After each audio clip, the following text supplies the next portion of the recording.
House Tyrell trace our descent to Garth Greenhand, the legendary first king of the Reach who made the land bloom.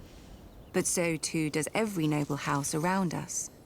It seems dear ancestor Garth planted as many flowers as he plucked.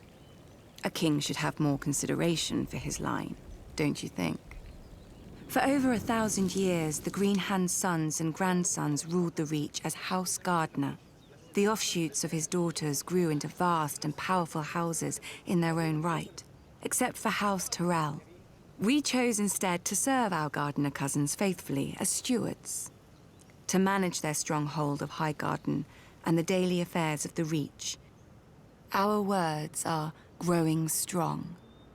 And under our stewardship, the Reach did just that. As did we. Until a blundering king almost cost us everything. Aegon Targaryen had landed in Westeros. King Mern allied us with the Rock to repel the upstart's army. One can only marvel that King Mern did not reconsider when he saw the living dragons against him.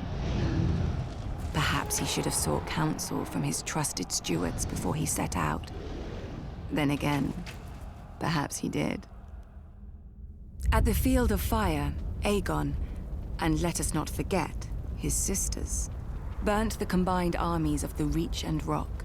King Mern paid for his misjudgment with his life and that of his ancient family. In a day, the Reach had lost its king, its ruling house, and most of its army. Thankfully for everyone, my ancestor, Harlan Tyrell, had better sense. Until the Maesters sorted out the entail among Mern's cousins, Harlan the Steward was acting lord of Highgarden. To ensure peace and life in the Reach, he would yield the castle to Aegon. The other castles and families would then follow, as they had since the Dawn Age. Aegon had a continent to conquer, and the fertile Reach was too valuable to raise. He accepted Harlan's proposal and welcomed our lands into his kingdom.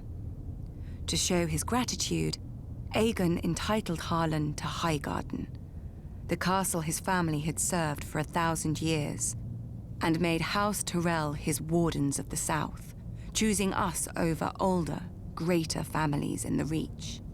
Our house thus owed everything to the Targaryens. So is it any wonder we stayed true to King Aerys, even during his madness, and even after Robert Baratheon rebelled? Some may question my father for laying siege to the Baratheons' home, instead of marching to aid Prince Rhaegar before Robert could kill him and scatter the royal army. But let us not forget that we had already dealt Robert his only defeat of the war at Ashford. If Lord Tywin Lannister had not vanquished the Mad King so suddenly, our siege would have destroyed Robert's home and his brothers and won the war for Aerys. But when the Targaryens fell, House Tyrell again chose peace and prosperity over war and devastation, and bent the knee to King Robert Baratheon, first of his name. We returned to Highgarden to manage the affairs of the Reach, as we had for thousands of years, and will for 1,000 more.